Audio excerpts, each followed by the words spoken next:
class, we'll be looking at John chapter 14, verse 16 and 17. And Jesus says, "If you love me, keep my commands, and I will ask the Father, and he will give you another advocate to help you and will be with you forever, the Spirit of truth.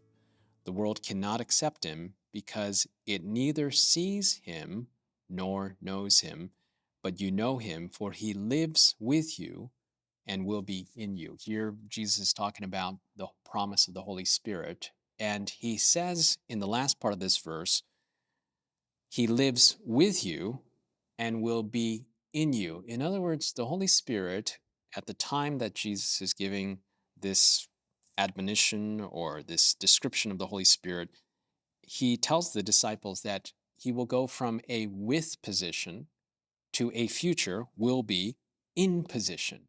And the Holy Spirit in the original language is called paraclete, in other words, alongside.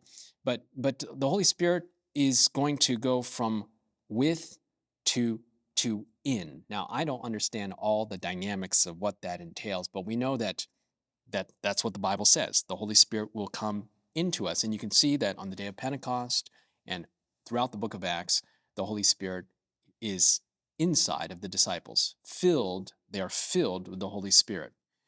The significance of this comes out in 1 John chapter 3, verse 24, and I'll read it here.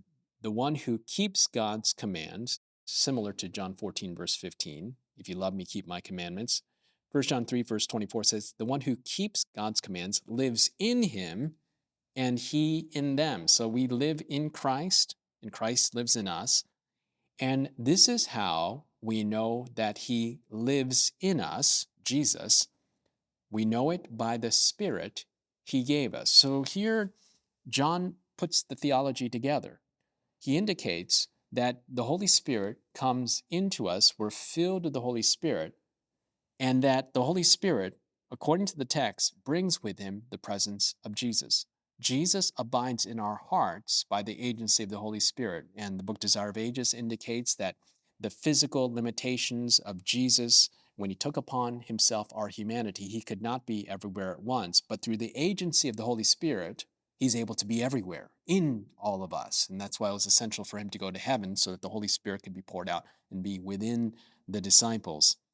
Now, the in Christ idea comes out in Colossians chapter 1, verse 27. To them God has chosen to make known among the Gentiles the glorious riches of this mystery, which is Christ in you, the hope of glory. So when Christ comes into us, there is this transformation that takes place. And the way that Christ is in us is through the agency of the Holy Spirit. Christ in you, the hope of glory. And the Bible tells us when the Holy Spirit comes in, he brings with him the presence of Jesus. Now, the Bible points out that there are different spirits. I remember I was at a camp meeting not too long ago, and there was a gentleman that walked into the team tent, and he was demon possessed. And the pastors went around and prayed over him. So there is this possession that can take place. You know, we're kind of like these vessels, and we have the potential for the Holy Spirit or for evil spirits to take control of us. And when demonic forces take control, they don't let go very easily. And so this young man that had walked into the tent had opened that portal, and we talked about consent in an earlier class. He had given his consent for an evil spirit to take control of his life. And so he walked in and he was demon possessed, and the pastors prayed over him. And what happened was that the demon left that man and went into a Bible worker. And the Bible worker was essentially paralyzed, lying there on the ground. And they prayed over the Bible worker, and the Bible worker was freed from that demonic force. And they went to the Bible worker to do some counseling because they recognized that something was going on. And they said, "Look, we want to talk with you because we have some concerns about what took place." And he said, um, "I know exactly why that demon felt like he had access." In other words, he didn't go into detail, but there was an area of his life that had opened that portal so that the demon could find that that entrance point. And so this concept of being filled with the Holy Spirit has certain external visible markers. And we know the text in Galatians chapter 5, verse 22, the fruit of the Spirit. These are external fruit, evidences that the Spirit is in our lives. But the fruit of the Spirit is love, joy, peace, forbearance, kindness, goodness, faithfulness, gentleness, self-control. Against such there is no law. So these characteristics are the natural result of a spirit-filled life. Christ in us, and the way that fruit works is not like you plant an apple seed and the next day you have apples. It's a process. There's development, there's growth, and the fruit doesn't come out overnight, but it's assured if you stay connected, totally dependent, that the fruit will come out. And rather than focusing on the fruit, let's focus on the root. The fruit will take care of itself. No matter how much you try apart from the Spirit, you will never have this fruit in your life. It's the natural byproduct of a life that is totally dependent upon Christ through the Holy Spirit. So that's the implications of a Spirit-filled life. So that's one type of person, the Spirit-filled Christian that is accepting Christ into the heart by faith through the agency of the Holy Spirit has this beautiful fruit, evidence that Christ is in them. The other individual that the Bible describes is what the Bible describes as the natural man. And Galatians, the same chapter, gives the visible evidence of a person that does not have the Spirit of God in them. And it's in Galatians chapter 5, verse 19 through 21. Now, the acts of the flesh are obvious: sexual immorality, impurity, debauchery, idolatry, and witchcraft, hatred, discord, jealousy, fits of rage, selfish ambition, dissension, factions, envy, drunkenness, and the like. I warn you, as I did before, that those who live like this will not inherit the kingdom of God.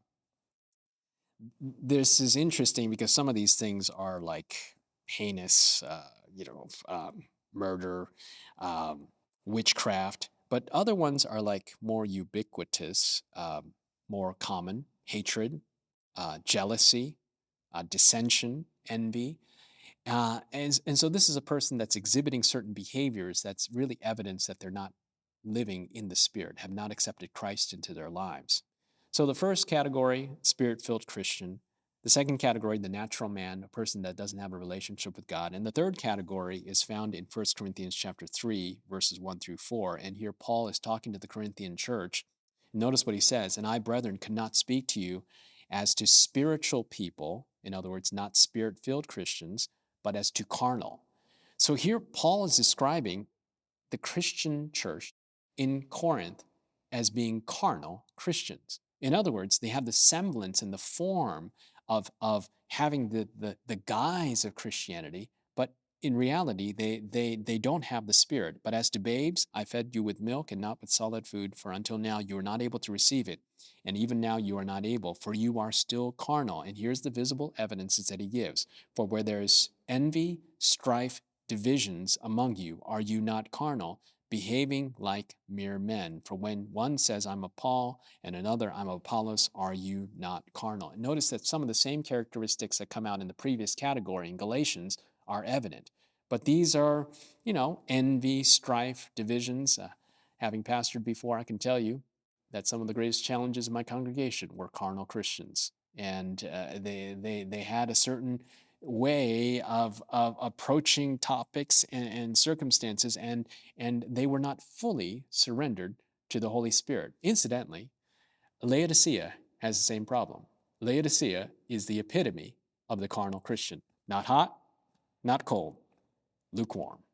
You kind of have one foot in one and one foot in the other. And so the carnal church is us, is Laodicea. And praise the Lord, the best promise is for the worst church. So we'll come to that in a later class, but that's just a preamble here, that the issue with Laodicea is the same issue that the Corinthian church was going through: carnality. In other words, you have this form of godliness, but you're denying the power thereof. And I believe that this category of the carnal Christian is the most susceptible agents of Satan to be used for a bad example and to undermine his people. Now, in 2 Corinthians chapter 4 and verse 16, here Paul says, "Therefore we do not lose heart. Though outwardly we are wasting away, yet inwardly we are being renewed day by day." So Paul here paints this dichotomous picture. I mean, he didn't believe in the body-soul dichotomy, obviously, but here he paints this picture that though our physical nature is heading toward deterioration, that if we allow our spiritual nature to be renewed day by day, that it is actually going in the opposite direction of regeneration. So our physical degeneration, our spiritual is in a daily regeneration and restoration. And he says that this renewal of the inward man is happening daily. Every single day we go through this process of renewal. Now, in Galatians chapter 3, verse 16 through 19, Paul brings the theology together in a very nice theological package in Ephesians chapter 3, verse 16 through 19. Listen to this: that he would grant you, according to the riches of his glory, to be strengthened with might through his Spirit in the inner man. Did you get that? In other words, the way that we're renewed in the inner man daily is through the Holy Spirit. The Holy Spirit is the entity, the agency that renews us in the inner man each and every day. And he goes on in verse 17, that Christ might dwell in your heart through faith. I mean, he just brought it together. So if the Holy Spirit is renewing our inner man on a daily basis, who is dwelling in our hearts really? That Christ might dwell in our hearts through faith. And then he goes on. I mean, there's so much here that you being rooted and grounded in love. And here's the point here that is so powerful in verse 18, that you may be able to comprehend epistemology. All right, epistemology, that you may be able to comprehend with all the saints what is the width, the length, the depth, the height, to know the love of God, which passes all knowledge, that you may be filled with all the fullness of God. So here he brings it together. He brings it together. In other words, if we go through a process of continual renewal in the inner man each and every day, Christ in us, the hope of glory, through the regenerating agency of the Holy Spirit, there's something that happens as the byproduct. It affects our minds.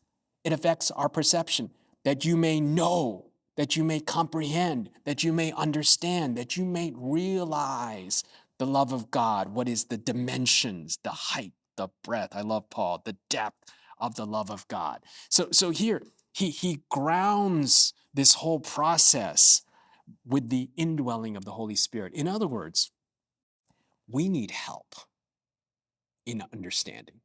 Like, we are so broken spiritually that our spiritual perception has become so jaded, so desensitized, our machinery is broken, that we need the third person of the Godhead to help us, to be our teacher in the process of interpretation. And the way that he teaches us is not only alongside of us, but he's like, look, I need to come inside.